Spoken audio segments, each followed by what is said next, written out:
The Nether is full of different structures and various alien-like creatures that lie across the map, but we never get a clear answer as to how they got there or where they came from. Well, by analyzing secret hints and lore put into the game, we can piece together the events that happened a long time ago. So let's start at the beginning.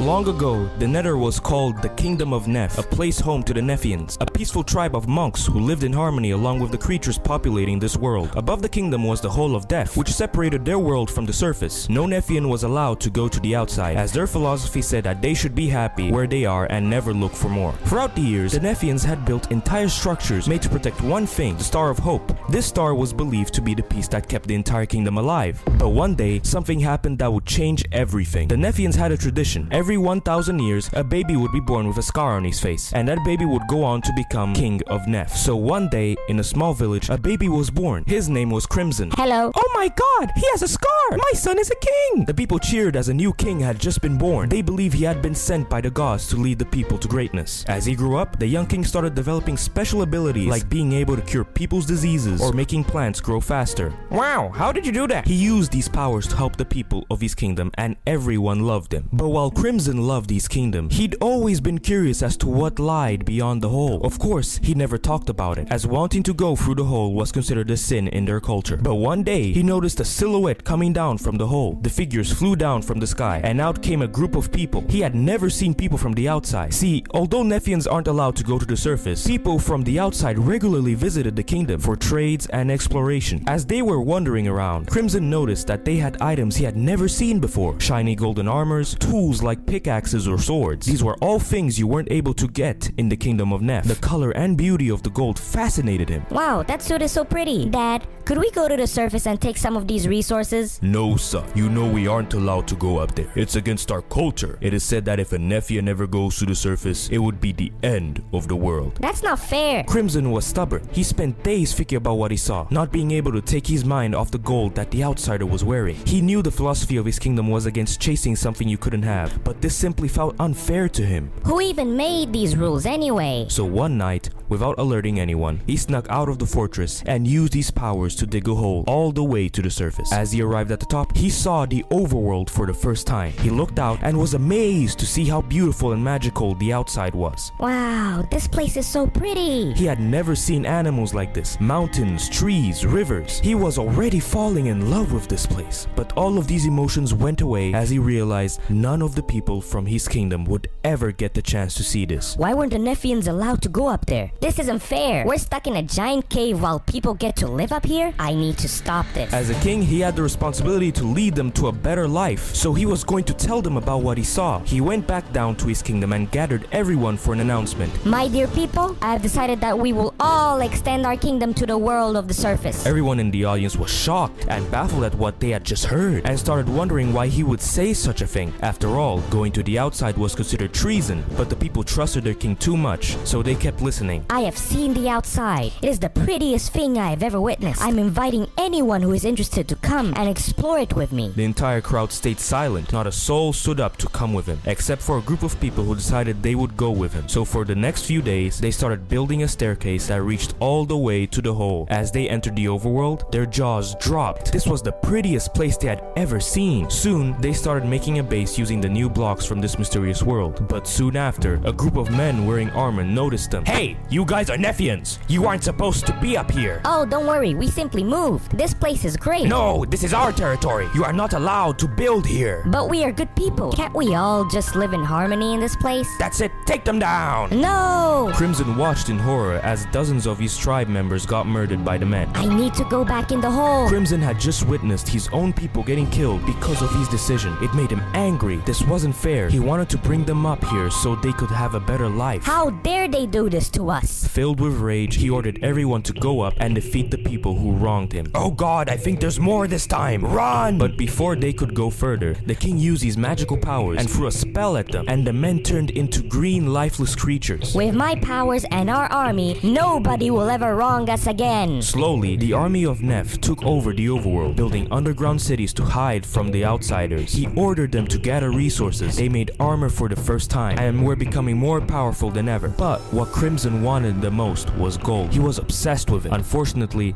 behind his back, his people weren't happy. They believed he was starting to be fueled by power instead of standing for peace like he said he was. Eventually, they found an entire kingdom built by the outsider. If you don't give us your gold, we will take over your kingdom. Go ahead, we'd like to see you try. And just like that, the king used these powers to turn every single archer into lifeless skeletons. Nothing could stop the Nephian army. Eventually, they used their resources to destroy the kingdom's ceiling entirely, which accidentally made all the lava from the caves above flow into the place we once called home, forming lava lakes and burning the now empty villages. It doesn't matter. This place represents our past. We need to move to the future. The Nephians abandoned the cave they lived in for millions of years, and every part of that world started decaying. The flowing lava filled up the valleys and burnt almost all remaining nature. But the king needed more power, so he decided to take the most vital part of his former kingdom for himself, the Star of Hope. Taking that star would give him power so great, he could take over the overworld in an instant. Since you two are my most loyal soldiers, I believe we should all free share the powers of the Nether Star. Yes, sir. But as the free men took the star, a giant explosion of light happened, and they all started merging into one unstoppable creature. His army kept taking lives, raiding villages, and stealing resources, to the point where people started calling him the Wither, as any place he went to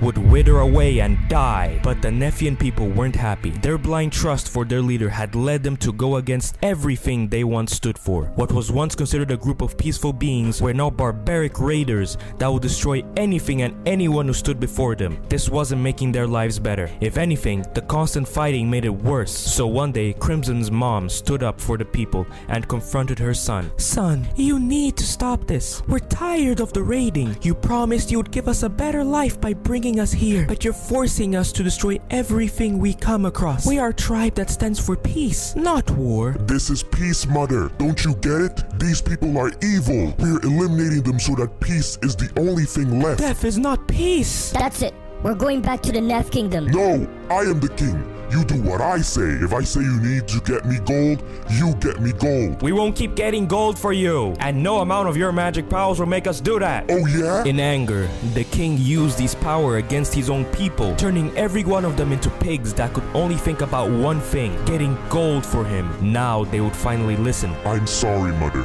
but this empire needs to grow. The king and his new army of piglins went back to the cave to prepare a better plan in order to take over the overworld. He used these powers to make blazes and gas, throw fireballs instead of seeds, and slowly all the beautiful nature turned into red, burning blocks. He hated this place. He believed it represented a flawed philosophy that once prevented people from thinking for themselves. Now the only thing they could think of was to obey him. But one day, a man came up to him. He was the last Nephian alive. Son, what have you done? This place was meant to be for us, and you ruined it. How are you alive, father?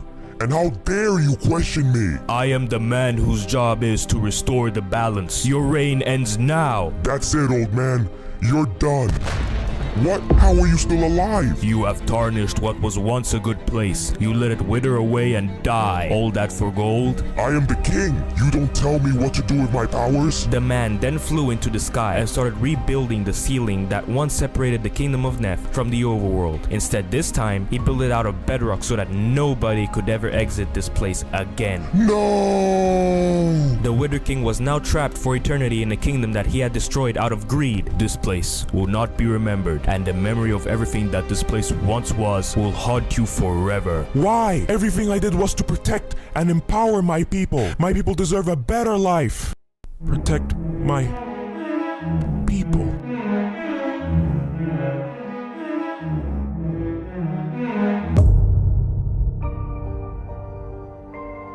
Understanding what he did, the king burst into a gigantic explosion, and his soul and pain attached itself to the land around him, creating soul sand, a block forever haunted by the regret and sorrow of a king who tried taking over the world to save his people, but eventually led to the demise of everything and everyone he cared about. The mysterious man placed the last block of bedrock, closing the barrier between the overworld and the kingdom of Neph. And since nobody would ever come back to this place, the people above invented a world that was a mix between Neph and Never. They called it the Nether, and ever since, nobody stepped foot in there again. Oh god damn it! The end is a silent, empty dimension full of towers, islands, and a dragon circling its main island. But it wasn't always like this. There was a time when this dimension was alive, glowing and full of hope. This is how the end began. Before the end, before the portals, before the dragon, there was peace. The overworld was ruled by a civilization unlike any other. They weren't greedy, they weren't cruel. They were just a society of builders. They were known as the architects, and they didn't build just for themselves, but for everyone. They even built massive underground prisons. And not out of hate, but order. A place for wrongdoers, locked away safely so the innocent people could sleep at night. And all of this was made possible because of one man, Notch. To his people, he wasn't just a king or commander. He was a giver, a creator. They called him the God of Order. With a swing of his enchanted axe, he could clear forests in seconds. With a flick of his hand, crops would bloom instantly. But more than that, he gave his people purpose. Under his rule, no one went hungry, no one was poor, and anyone who tried to harm that peace was sealed in the deepest layers of the architect's strongholds. The world had never been so balanced, but with time came boredom. The architects have done everything, built everything, solved every problem. There was no more hungry mouths to feed, no cities left to restore, no wars to fight. Even the prisoners stopped rebelling. Notch found himself wandering, not to build, just wandering. One day, deep inside a mountain cave, Notch stumbled across something strange. It wasn't a temple or a ruin. It was older than that, just a wall, covered in moss, with carvings, and right at the center, a glowing symbol, surrounded by ancient world. He brushed away the dirt and read the message out loud. Here lies the gateway to a land of beauty and wonder, a gift to the curious. But beware, do not eat the fruit. Under it was a diagram, a way to build something Notch had never seen before, a portal, one made not of obsidian, but of glowstone and a strange blue crystal as its portal. Notch's eyes widened. A new land? Something beyond the overworld and Nether? Excited, he ran back to the city. The architects gathered. The skies turned gold as Notch stood on the great platform and raised his hand. My people, we have built all there is to build here, but today that changes. He showed them the carvings, the portal design. Construction of the portal began the very next day. Dozens of the best builders gathered in the great hall. They mined glowstone and constructed the towering ark with the same precision they once used to rebuild broken villages. When the frame was finished, Notch placed the final crystal at the top. So Notch stepped forward, placed a foot inside, and disappeared. What he saw changed everything. The sky was beautiful. The ground was smooth and pale. Trees grew sideways, stretching across the air like stairways. Flowers glowed softly in the shade. Islands floated gently, as if on invisible waves. It was peaceful. Notch stood in awe. He looked back at the portal. His people stood there, watching nervously. He smiled. It's safe. One by one, they entered. This new realm was like nothing they had ever seen. They named it the Nether. Everywhere they went, they found new resources. Trees that bore golden apples. A white powder that made you float just a little when you ran across it. And at the edge of the first island, they discovered something curious. A purple fruit glowing gently on a spindly tree. The fruit shimmered in their hands. Notch recognized it from the ancient wall. Chorus fruit. He pointed at it and said, We don't touch this. We don't eat it. Ever. And his people obeyed. In just weeks, they built cities better than anything in the overworld. Houses that floated, roads that moved, storage rooms that organized themselves. With the help of ether crystals and flight powder, they made endships, flying vessels that could travel from island to island without falling. Life had never been better. And yet, something tugged at Notch's mind. That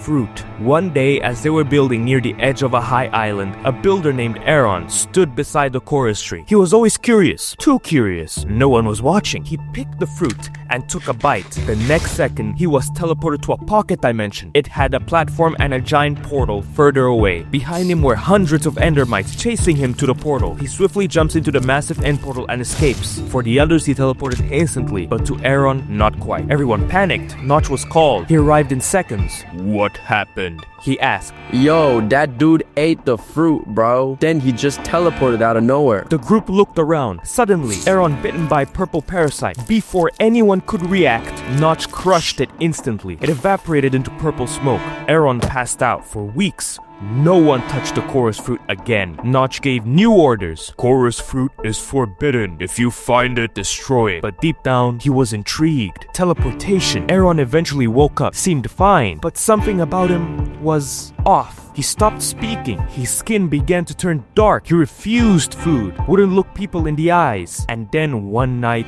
he attacked. Without warning, Aaron lunged at Notch in the middle of a city ceremony. Notch, caught off guard, dodged once, and then struck him with the back of his axe. When he was struck, Aaron completely transformed. It was tall, black, eyes glowing, the first Enderman. Notch swiftly killed the Enderman. It dropped something small, an Ender Pearl. He picked it up. His heart was racing, and then one day, Notch dropped the pearl. He was standing on top of a tower. The pearl slipped from his hand, tumbled off the edge, and vanished into the air. The next instant, he was teleported to the pocket dimension. He sees thousands of Endermites. He swiftly flies to the giant end portal, not bringing any Endermite with him, and he was standing miles away at the bottom of the tower, perfectly fine. He had just teleported. No fruit, no bugs, just the pearl. Notch now understood what the pearl could do. Teleportation, not by accident, but by choice. It didn't just move you across space, it moved you across dimensions. He ran tests in secret, threw pearls off cliffs, into rivers, even into one of the flying end ships. Every time, he reappeared. Instant, exact. The chorus fruit caused chaos, random, dangerous. But this was control. He didn't tell the others. Too many were still afraid, and what happened to Aaron still haunted them. But Notch wasn't afraid. He wanted to understand this gift, to master it. He began searching for more Ender Pearls, but they only came from one source. Enderman. And so far, there had only been one, and Notch had killed him. Back in the cities, the people were still thriving. Notch returned to his throne, silent, thoughtful. He locked the pearls away. He wanted to protect them. He made a rule. No one touches chorus fruit, not ever again. And for a while, no one did.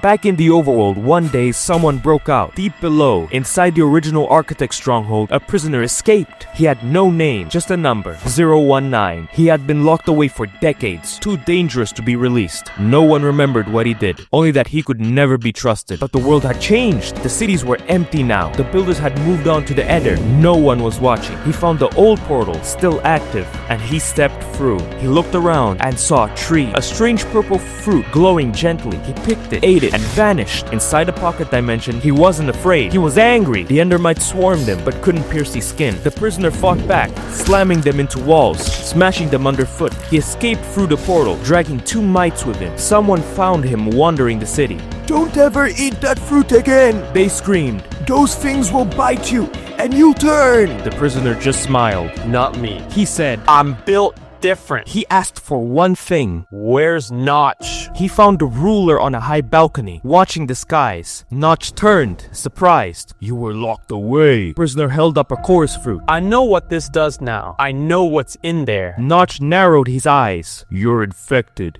If you eat that, I radiated. The prisoner grinned. Not once, 1,000 times. Notch's stomach dropped. what? I figured it out. The prisoner said, Every time someone eats this, more of those things show up in that dark place. And you? I fed it to myself over and over and over. Notch stared, horrified. I can eat this chorus fruit, lure the billions of Endermites into the portal, and kill all of you. Or you can give me powers. I want power, or I open the gates. You don't have time to insta-kill me. The chorus fruit is too strong. The moment you throw anything at me, I will just teleport, and billions of Endermites will as well. Make up your choice, Notch. Notch had no choice. To protect these people, he gave the prisoner what he asked. Powers on par with his. But right after the prisoner gained these powers, he immediately ate the chorus fruit, and billions of Endermites began swarming the Nether. One by one, they found people and bit. Not just people, the peaceful architects began turning. Their skin darkened. Their voice vanished. Their infection turned them into Endermen. The skies filled with screams. End cities that had taken years to build fell in minutes. One tower collapsed after another. Endermites flooded every block of ground. The builders tried to fight, tried to shield their cities. But the mites were endless. Some survivors climbed aboard end ships, hoping to escape into the skies. But the Endermen got on board. Even when they drank health potions, ate golden apples, nothing worked. The disease had no cure. A few tried escaping with elytras, gliding off the last floating islands into the wind. The surface and islands were filled with Endermites, so some of them had no choice but to fly to the void. Notch stood at the center of the main city, watching everything fall apart. His people, the ones who'd follow him to this new land, who trusted him with their lives, were becoming monsters. And at the center of it all, the prisoner. We had a deal. Why did you do this? You imprisoned me for justice. That great tyrant killed my family. He got what he deserved. Revenge is never the answer. Notch Notch clenched his fists. I made a mistake giving you power. You made a mistake thinking that what you put me through was justice. That prison was hell, Notch. I was tortured, no compensation, just kept in a cage like an animal. And then the prisoner leapt forward. A fight began. It wasn't like a normal duel. Notch was a creator, a builder. He didn't fight for sport, he fought to protect. But this time, he was fighting with everything he had. They launched off the tower, clashing midair, smashed through end spires, cracked the sky with every hit. The prisoner teleported constantly, reappearing behind Notch, on the sides of buildings, under bridges, always striking, vanishing, mocking. But Notch was stronger. He moved with precision, focus. He caught the prisoner mid-blink, grabbed his chest, launched them both upward, higher than any island had ever floated. And then, from the edge of the world, with a final blow, Notch punched him straight down into the portal. The core reacted instantly. The punch and impact created a shockwave so powerful, it shattered the Nether. The islands cracked, buildings split. Every creature, infected or not, was caught in the blast. The end, as they knew it, ended. The entire dimension rippled outward, forming massive rings of debris. Whole chunks of land were vaporized. Only the chorus trees remained, and somehow, untouched by the wave, all life except Endermen were gone, and at the center of the blast, there was nothing. Just a crater and silence. Notch stood alone. He descended to the core, what was left of it, and found the prisoner there, crawling, barely breathing. The prisoner whispered, End it. I lost. I failed. Just kill me. Notch stepped forward and shook his head. No. He raised his hand and built one final creation, a curse. With obsidian and crystal, he bound the prisoner's body in chains of pure energy. He lifted him high into the air and began reshaping him, twisting his limbs,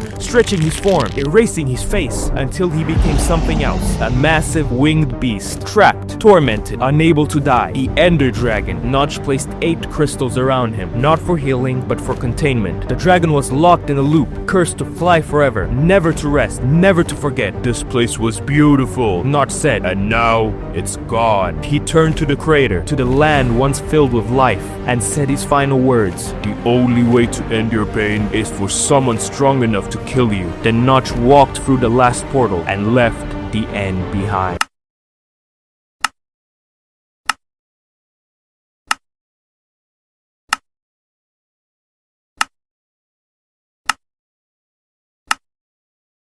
Look at all of these emeralds. If someone had this, they would probably be considered the richest villager ever, right? Well, yeah. Therefore, my boss. He is the king of a very wealthy kingdom called Villager Kingdom. And since I am a slave traded by a neighboring city, my only purpose in life is to mine emeralds for a city to gain prosperity. Yay!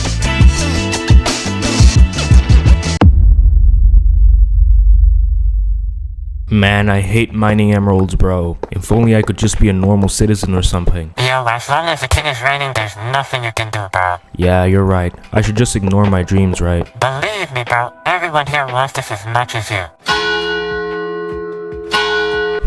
Guess it's time we send all of our emeralds to the supervisor. Drop all the emeralds in the item elevator as usual. What the? You've been mining for hours and not a single emerald.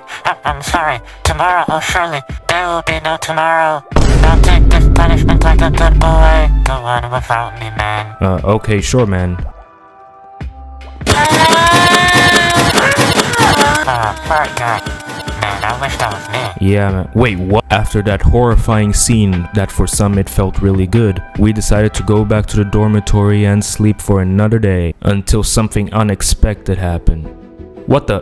Bro, we're trying to sleep. Yo, we're trying to sleep. I literally just said that, bro. The king has been terminated. Wait, you mean his... Yeah, that was the best dying sound I could make. Sorry, man. Yes, which under this protocol you'll all be integrated into society until a new king emerges with new laws and rules. Yo, no king, that's awesome, yo. Which is why I'll throw a lingering potion of, oh, what happened last night, bro. What the? You can't just do that. Bro, where the heck am I? Yo, dude, wake up. Bro, I'm clearly awake. Anyway, I have been assigned to integrate you into society. Wait, hold on, bro. I'm super hungry. Oh yeah, sure. Follow me. I have some food at home, trust me. Montage music, la la la la. Montage music, la la la la. I don't want to get copyrighted, la la la la. Wait, this is your house? My dormitory as a slave was better than this, like. Bro, shut up! I'm offering you food, bruh. Be grateful. Okay, I guess. All I got is a saturation stew. Drink up. That was very filling. So why was I freed? If there's no king, where did you get these orders, man? Basically, the king can create new laws and orders at his will. And this protocol was just created by his advisors in case a king didn't have a hair or something, which is the case now. Oh, dang, that's crazy. Are you even getting compensation for that? Check that chest over there. Oh, dang, that's pretty good. That's the only payment. It can last for months, but not for years, so... Why don't you just get a better paying job? Yeah, it's very difficult for players to get hired out here. Everywhere in the world, players are viewed as inferior, while villagers are on top of the food chain. It would be really easy for you to just get a job though. Heck, you could even run for king. Wait, actually? Then what are you waiting for? Nothing! I just thought you wanted to get a job or something to help me out. But hey, if not, then let's go and find the election center. Yo, let's go ask this guy where the election center is. Cookies, get your cookies over here. Yo, bro, can you tell us where the election center is? Oh yeah, it's right behind you, bro. Oh, thank you, bro. Ah, no problem. Oh, and why don't both of you take a cookie? I know it isn't easy for you players to survive out here. Oh, that's very sweet of you, man. Thank you. After you. Yo, that guy's staring at me weird. I know I'm not hot or anything, so I don't know why he's staring at me. Bro, you're a villager. Everyone here assumes you got emeralds, so... Oh, okay. Number 67. Oh, that's us. Number 67. What the? I was here first. Oh, too bad, bro. It was his turn. Oh, so you're just gonna let him pass in front because he's a villager, right? Well, that means that the player has to wait too. He's with the villager, bro. Oh my gosh, so unfair. So, what brings you here? I guess I want to run for Villager King because money and power and stuff. Oh, sure, right this way. Okay, so you want to run for Villager King, right? Yes, I assume that's the only thing people come here for. Okay, before you fill out your credentials, I'll need you to place the emerald blocks in the other room. I'm sorry, what now? How much? Just 2 million. That's the thing, I kinda have no money, man. Get the heck out of here, you stupid guy. You really think you're gonna get it? Yo, sorry, bro. I forgot about the fee. Man, if only we had 3 million emeralds, bro. Yo, what the heck is this? Oh, it's a tournament. Yo, with 3 million emeralds as a prize? Yo, and since you're a villager, you can easily get in. Yo, that's awesome. And since you aren't familiar with it, I can help you not lose. Have you competed before? You sound like you competed before, bro. Nah, I just watched it on TV, bro. No shot they would let a player like me compete alone. I think earlier I saw the registry for the tournament. I'd like me and my assistant to participate in the tournament. It was done. We got the invite for the tournament, we registered, and now all we had to do is win that tournament and get those 3 million emeralds. Yo, I think that's the line to enter the tournament. A few moments later. Oh, this guy, he's with me. Trust me, I have him under control.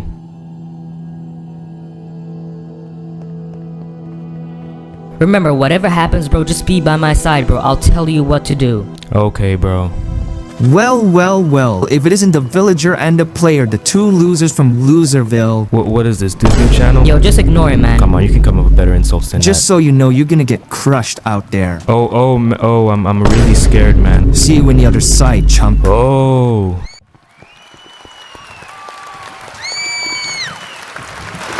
Welcome to the yearly Villager Games!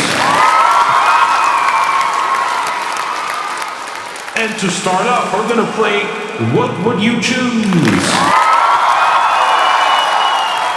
Alright, contestant number 1. This emerald or this diamond block? Oh, the emerald. Correct! Alright, emerald or enchanted golden apples? Definitely the enchanted golden apples. Incorrect, eliminated. Wait, so if you lose in this game, you die for real? Yeah, crazy, right? On TV, it always seems staged. Some contestants died, some contestants won. And now all I had to do was observe Clevu and do the exact same things. Alright, and now for our final contestant. This emerald or diamond block?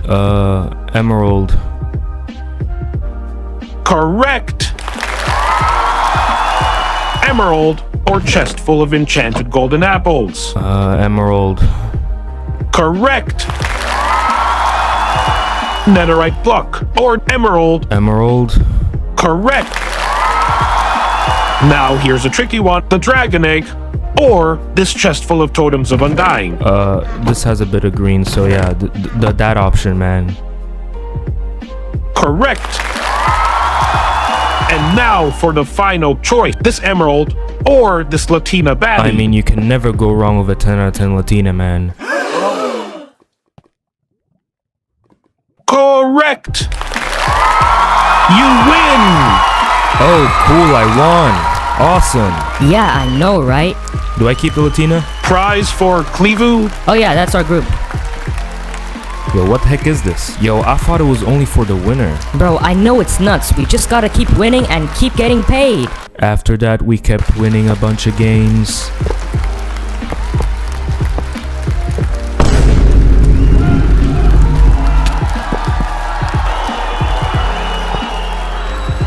You win.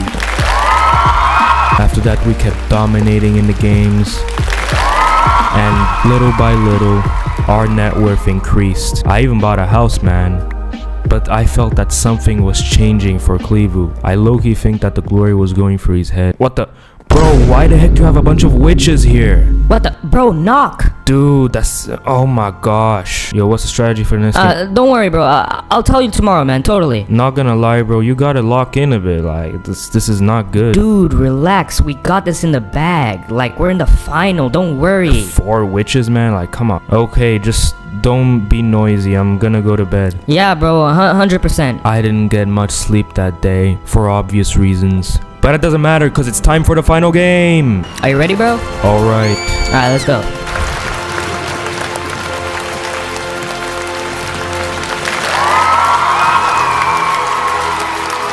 Welcome everyone to the final game of Villager Games. With the grand prize being 3 million emeralds. The contestants will have to survive this obstacle course. And the first one to make it to the finish line will win 3 million emeralds. On your mark, get set, go! Montage music, la la la la. Montage music, la la la la. I don't wanna get copyrighted, la la la la. Now the last jump. Aw, dang it. Bro, help me up. Help me up. Should I? I don't know. Oh my gosh, bro. No way you're doing this right now. I would save you if you give me all of your documents. Just for me to run as king, you know? Bro, I have to run. Plus, they won't even let you as a player. Oh, but I just want to. Why the heck are you even doing this, man? Like, I literally helped you all the way. Because I'm tired of being treated as an inferior. I'll make players superior, and everyone else will be serving us. You monster. So now you have a choice. Get eliminated and let me keep the 3 million emeralds. Or live. Keep 1 million emeralds because I'm not a monster. And let me run for king using your villager privileges. Oh man, I'm gonna actually die. I have no choice. Okay, fine, you win. Take all my documents. Good boy.